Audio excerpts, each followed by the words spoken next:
Good morning, small groups. I'm praying for you all that you're able to continue to meet, to share these questions as a family, to share them as a small group, or just for you, a time for you to reflect deeper on the scripture. As I pray, we are able to use this time to grow closer to God. A couple things I wanted to encourage you to think about this week. Again, the scripture is Genesis chapter 18, verses 1 through 15, and then Genesis chapter 21, verses 1 through 7. And I encourage you to reread the scripture and also look back from Genesis 12 through 18 to just kind of remind yourself of all that was happening. As we're reminded that they were under a lot of stress, Abraham and Sarah. They had experienced famine. They were on a journey to the promised land that God had promised them, but also experiencing a difficulty, as you might imagine. And in fact, as they were in Egypt, Abraham was nervous that Sarah was so beautiful that that would be a negative for them. So actually passed Sarah off as his sister. And we see the issues that causes. And so in our scripture for today, or this week, we see that Abraham welcomes these three guests in such a beautiful and extravagant way. And so I want to encourage you to think about and share, when have you experienced such extravagant hospitality? When have you experienced just love in such a beautiful form? Maybe it was when you were a stranger in a foreign land. I know when I was a missionary out in Los Angeles, California, I experienced hospitality like this, and it was life-changing.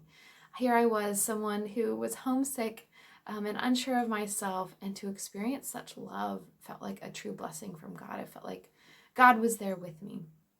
We're reminded that these three men are God. That's what scripture tells us. And we're reminded in the New Testament that we are to love the stranger and welcome the stranger, because sometimes we have entertained angels without knowing it.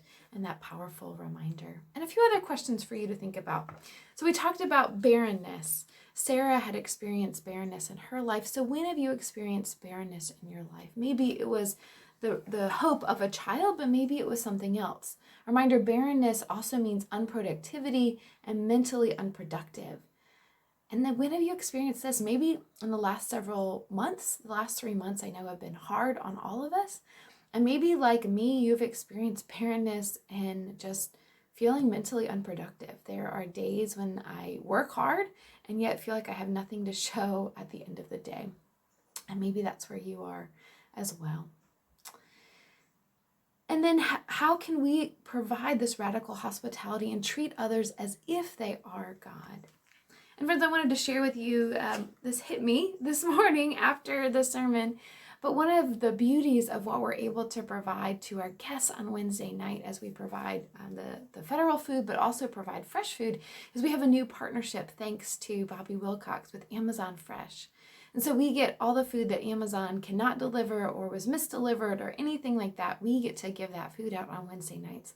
And friends, in case you didn't know this, Amazon Fresh actually has a partnership with Whole Foods. So a lot of the food, the produce that we're able to give out is good produce. It's organic produce. It looks beautiful.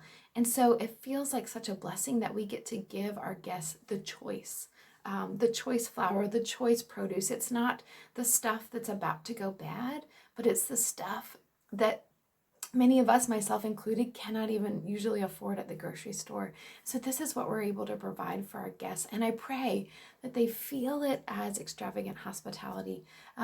I was blessed this week to do intake. And as part of intake, I get to talk to the people who are coming and ask them some questions, but I've developed relationships with the regulars, some of the ones who we see all the time. And this one person who came, she and I were talking, and I got to share with her that she was going to get a lot of meat today. And friends, she immediately started to cry. She said, what a blessing this is for her and her family. And friends, that's what we get to be a part of. We get to be a part of God's blessing of others. So I pray that there are more ways that we as a church and as individuals can provide this radical hospitality. And friends, I encourage you to pray for one another, to share the prayer concerns on your hearts so we can be a blessing to one another. Friends, have a wonderful week.